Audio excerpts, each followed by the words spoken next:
ak di ñu tataane ci biir coow li Sénégal mbégte lu ñuy am saa bu ñu leen di faram-fàcceel lépp lu di xibaar ci biir réew mi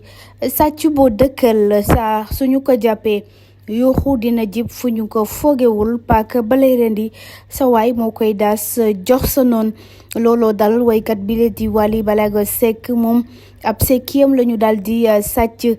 ki def lu ni mel wala ñi def lu ni mel du ñenn ñu dul ay jegeñaaleem moom Wally Seck nag ay nit yu ko doon fréquenté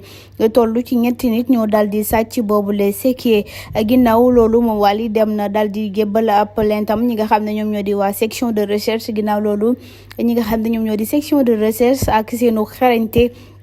ci la ñu daal di mëne enquête bi ba teg loxo ñett ñi nga xam ne ñoom ñoo sàccoon sekkiye bu Wally Seck boobu fa seene woon ci def ay njuuj njaaj ci ay nataal yoo xam ne itam ñi ngi koy lam-lame waaye ñett ñooñ nga xam ne ñoom ñoo jël sekkiye Wally Seck bi bu ñu tuddee seeni tur daal nit ñi dañ jàpp seen gémmiñ ndax yaakaaroon nañu ne que du ñu mës a xalaat jël lu ñaaw loolu di ko def kile di Wally Ballago Seck enquête ba ngay wéy ngir nag ñu mën a xamaat ndax dafa am leneen lu laxasuwaat ci biir leneen lu ñuy xaar ndax dinañ ci indi yeneeni information am déet mu di Miss Sénégal 2020 bi di Ndeye Fatima Dione ay weer ci ginnaaw génnoon na fi def ay révélation kàddu tuuma jëmale ko ci Aminata Badiane di présidente d'organisation bu élection Miss moom Ndeye Fatima Dione nag ginnaaw bu ñu defee enquête bi def ay gëstu yu yaatu kaddu yi mu doon yëkkati yëpp di ko wax ju jëm ci wàllum viol dara du ci dëgg ba bu ñu moytuwul moom Ndeye Fatima Dione moomu yoon dina ko teg loxo moom ak benn ci taskati xibaar yi nga xam ne mën nañoo jàpp ne que